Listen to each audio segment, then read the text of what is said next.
Chapter 7. Fuku, Struggle. One of the huge residential areas within the Kamedake contained a huge floating bath facility made of the same material as Ryoki's and Kamidake's crystals. The complicated and intricate structure was like an amusement park. Its shape was changeable by moving the walls and blocks. It was possible to partition it from a single bath to 100 of them. They had found the gate to this large bath when they explored Seina's home in the Kamedake with Kuriko. "This is the size of my grandfather's mansion," Amane said when she found it. The ceilings were so high that it was reminiscent of a European cathedral. The bath facility could move to any of 4 huge spaces, and now it was floating above the mountainous areas in the winter section.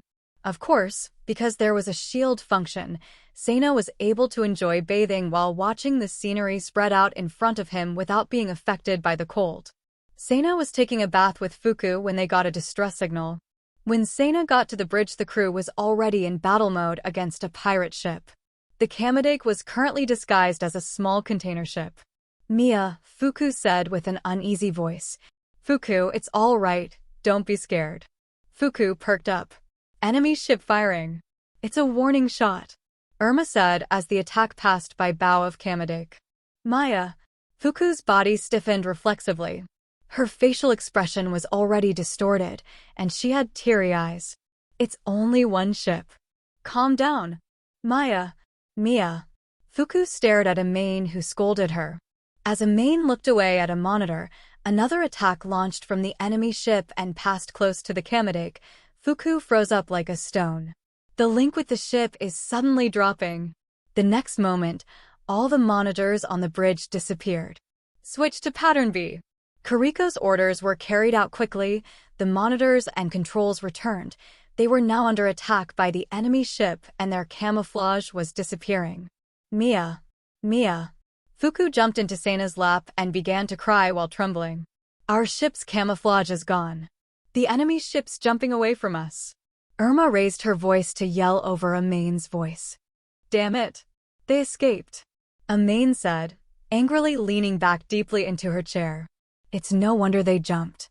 Any idiot could recognize the ship as being similar to that of Ryoki. The crystal used for the exterior matched that of Ryoki. "Well, at least they ran away. The last thing we need right now is enemies collecting information on the ship before we master using it." Kuriko sighed and stared at Fuku, who was busy hugging Seina. "Well, we still have plenty of time to find more pirates. Let's get the systems back online and go back to work." A couple of hours later, a violent fireworks display of lasers rained down upon the disguised Kamedake once more. However, the flashy barrage of attacks did not significantly damage the Kamedake's shield. "Well, at least all the ships attacking us are underpowered pieces of junk." Amane looked puzzled at the monitor in front of her. The display told her that all of the weapons control systems were in an unusable state. It's a good thing this disguise is only luring out low-ranked space pirates. This could be quite a serious problem if we were up against anything worse. Everyone on the bridge gazed at Seina and Fuku, who was crying. "Mia. Mia. Mia-an. Energy output has lowered. The link value with the hull is below the lowest value we've ever read before. I'm switching all operations to manual. Should we just ditch them? Even if they're low-ranking space pirates, a pirate is a pirate. I think we should stay and arrest them." Seina quickly glanced at Fuku, who was crying. "Well, then I'll try to make this a quick and easy victory." "Please do." "Okay." Removing camouflage, Kuriko said as Kamedake's camouflage was removed. When they noticed its appearance, however, the pirates quickly fled. After the Kamedake docked back at the academy, Seina and Fuku headed back. "It's okay, Fuku. You can't win every time. Don't let it bother you," Seina told her. "Mew." Fuku looked depressed as she curled up in Seina's arms. Even though she was still essentially a newborn, she was fully aware that she had done poorly. The consolation she had received from the crew wasn't going to change the mood she was in so easily. "Welcome home." Hakurin and her team surrounded them as they welcomed Seina home.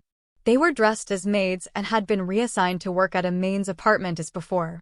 "Fuku, welcome home." Karen, who noticed Fuku's mood, led the charge to greet Fuku as well to cheer her up.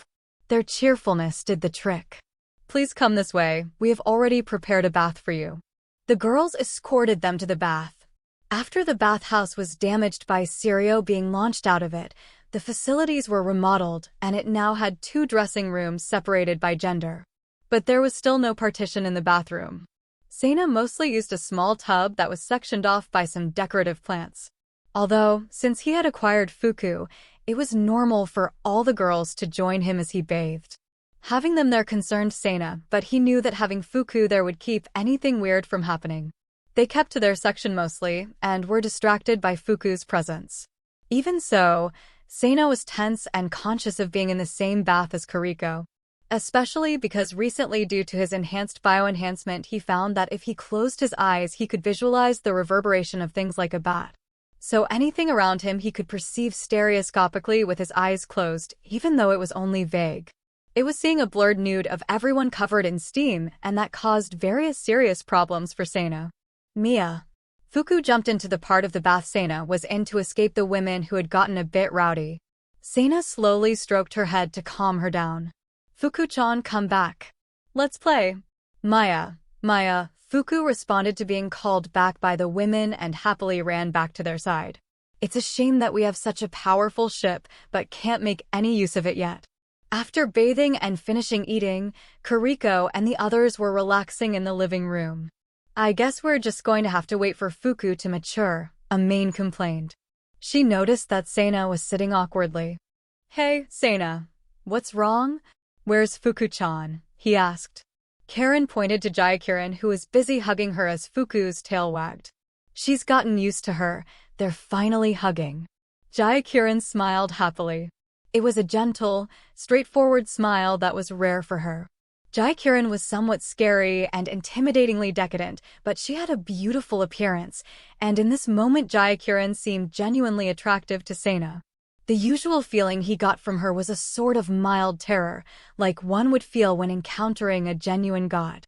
It was like she had changed from encountering a demon to a moon goddess, and surely everyone else felt it too.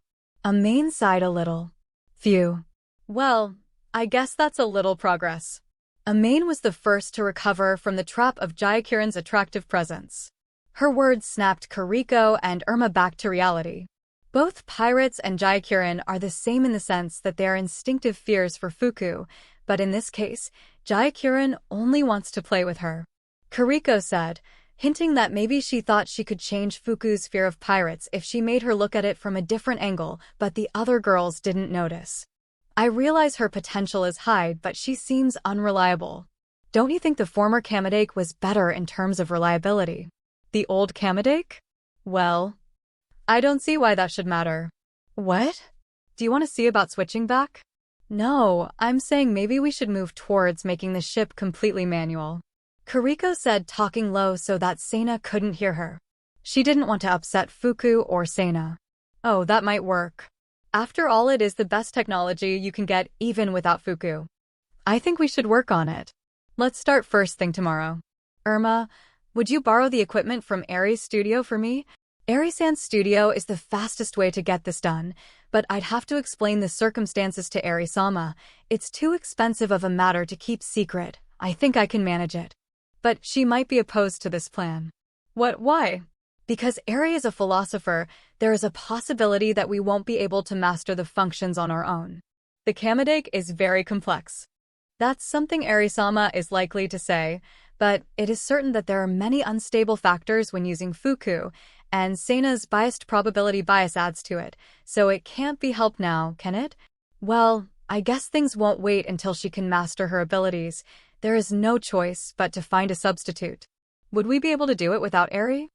I could ask some people I know back from human hunting. We're going to need some very sophisticated equipment, although not nearly as sophisticated as Ari's studio. Those people are dubious at best.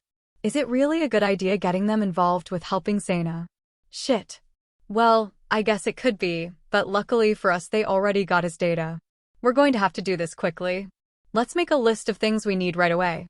With that, Kariko sent a small sign to Hakurin and pretended to go to the kitchen so that Sena wouldn't notice them, and they headed to Amain's room.